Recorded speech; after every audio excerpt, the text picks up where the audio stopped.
నమస్తే, welcome to mirror TV. నేను పవన్.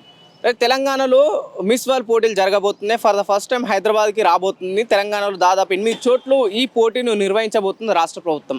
కానీ ఈ పోటీలకు ఒకవైపు ఆదరణ వస్తే మరోవైపు ఎక్కువ శాతం అయితే దాన్ని చాలా వరకు వ్యతిరేకిస్తున్నారు మహిళలు. ఎందుకు ఈ వెస్టర్న్ కల్చర్ని కాంగ్రెస్ పార్టీ ప్రోత్సహించాల్సి వస్తుందని చెప్పేసి చాలామంది మహిళలు వ్యతిరేకిస్తున్నారు. ప్రధానంగా అంటే ఇటు బీజేపీ నాయకులు అయితే ప్రధానంగా వ్యతిరేకిస్తూ వస్తున్నారు. ఇటు హిందుత్వ సంఘాలు కూడా దాన్ని చాలా వరకు వ్యతిరేకిస్తున్నాయి. ఎందుకు వ్యతిరేకించాల్సి వస్తున్నాయి? ఒకవేళ ఈ మిస్ వరల్డ్ పోటీలు హైదరాబాద్లో కానీ తెలంగాణలో జరిగితే తెలంగాణ టూరిజం డెవలప్ అయ్యే అవకాశం ఉంది. తెలంగాణ పేరు ఇంకా మారమోగే అవకాశాలు ఉన్నాయి. ఇక్కడికి పెట్టుబడులు వచ్చే అవకాశాలు ఉన్నాయని చెప్పేసి ఇటు రాష్ట్ర ప్రభుత్వం పదే పదే చెప్తూ వస్తుంది. నిజంగానే ఈ పెట్టుబడులు కావచ్చు, తెలంగాణ పేరు ఎక్కువ శాతం మారమోగే ప్రయత్నంలో తెలంగాణ రాష్ట్ర ప్రభుత్వం ఈ నిర్ణయం తీసుకుంది. గత ప్రభుత్వం అయితే బీఆర్ఎస్ పార్టీ గతంలో ఫార్ములా ఈ రేసింగ్ కూడా హైదరాబాద్కి తీసుకురావడం జరిగింది. దానిపైన ఎన్నో విమర్శలు వచ్చినాయి. ఇటు ప్రస్తుతం అధికారంలో ఉన్న కాంగ్రెస్ పార్టీ కావచ్చు, ఇటు బీజేపీ పార్టీ ఏంటి ఇంకా మీకు వేరే ఆటలే దొరకలేవు అన్నట్టు వాళ్ళు విమర్శించడం జరిగింది. సేమ్ ఇప్పుడు కూడా ఈ అందాల పోటీల విషయంలో ఇప్పుడు ఈ కాంగ్రెస్ పార్టీ తీసుకుంటున్న నిర్ణయాలకు ఇటు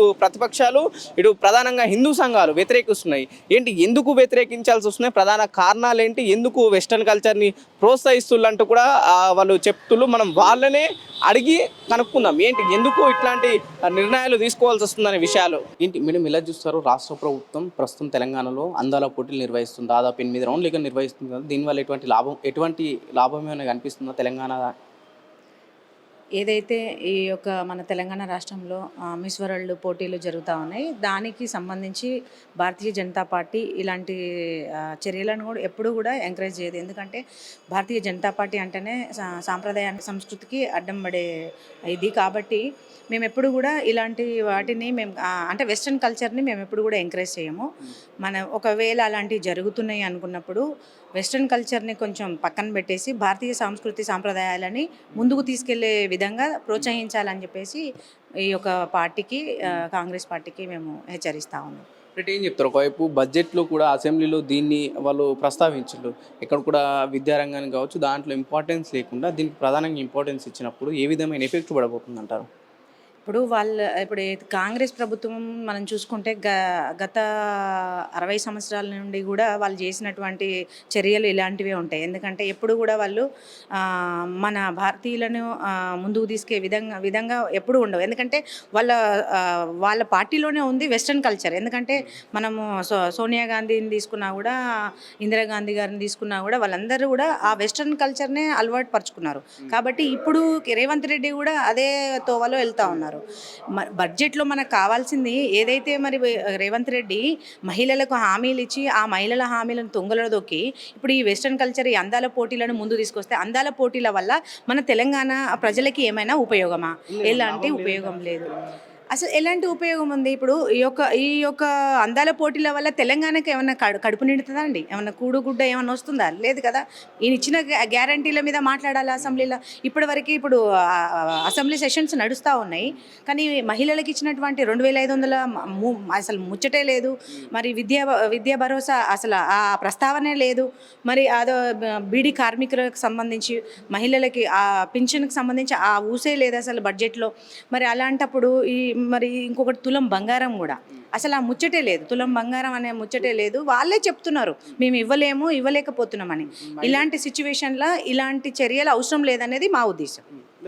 ఇప్పుడు వెస్ట్రన్ కల్చర్ ప్రోత్సహించడం వల్ల తెలంగాణ సాంస్కృతిక సాంప్రదాయాల మీద ఏ విధంగా ఎఫెక్ట్ పడబోతుంది? ఫ్యూచర్ జనరేషన్కి ఏ విధమైన సూచన ఇవ్వదలుచుకుందంటే ఏం చెప్తారు?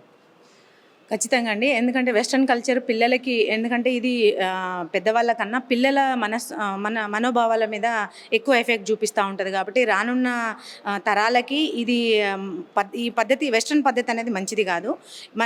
మన ఇండియా, మన భారతీయ సంస్కృతి సాంప్రదాయాలని ప్రోత్సహించే విధంగానే ఉండాలి. పిల్లలు అంటే మానై వంగంది మొక్కై వంగంది మానై వంగున అనేది మనం పెద్దవాళ్ళు కూడా చెప్పే విధం. అంటే ఇప్పుడు పిల్లల మీద ఈ వెస్ట్రన్ కల్చర్ని ఇప్పుడు కావాల్చుకొని రేవంత్ రెడ్డి గారు రుద్దుతున్నట్టే ఉంది. కానీ అది కరెక్ట్ కాదు. భారతీయ సంస్కృతి సాంప్రదాయాలని మాత్రమే మనం ప్రమోట్ చేయాలి. వాటికి మాత్రమే మనము ప్రాధాన్యతనివ్వాలి. ఇలాంటి వెస్ట్రన్ కల్చర్ని దూరం పెట్టడమే మంచిది. ఎస్పెషల్లీ యువత మీద ఈ ఎఫెక్ట్ చాలా ప్రభావం చూపిస్తుంది. ఎందుకంటే వాళ్ళు మంచి కన్నా చెడుని తొందరగా అబ్జర్వ్ చేసుకుంటారు. కాబట్టి ఈ వెస్ట్రన్ కల్చర్ కరెక్ట్ కాదు. కాబట్టి దాన్ని దూరం పెట్టడమే మా ఆలోచన. రైట్. ఒక మహిళగా చెప్పండి, తెలంగాణలో ఈ అందాల పోటీ నిర్వహించినప్పుడు ఏ విధంగా నిర్వహిస్తే బాగుంటుంది? అంటే వెస్ట్రన్ కల్చర్ ప్రోత్సహిస్తే బాగుంటుంది, లేకుంటే హిందూ సాంప్రదాయాలకు అనుగుణంగా అందాల పోటీ నిర్వహిస్తే బాగుంటుంది అంటారా? ఇప్పుడు ఈ మిస్ వరల్డ్ పోటీలు ఏవి అని అంటే ఇప్పుడు ఖచ్చితంగా వాళ్ళు వెస్ట్రన్ కల్చర్ని తీసుకొస్తారండి. మన సనాతన ధర్మాన్ని, మన సాంప్రదాయాన్ని అద్దం పట్టే విధంగా ఉంటే పర్వాలేదు. కానీ వేరే వేరే కంట్రీస్ నుంచి వస్తారు కాబట్టి ఖచ్చితంగా వాళ్ళు వెస్ట్రన్ని ఇంక్లూడ్ చేస్తారు. కాకపోతే మన తెలంగాణలో ఆ వెస్ట్రన్ కల్చర్ని అలో చేయడం అనేది కరెక్ట్ కాదు. మన తెలంగాణ సాంప్రదాయాలకు, సంస్కృతికి వెస్ట్రన్ కల్చర్ కరెక్ట్ కాదు అనేది మా ఉద్దేశం.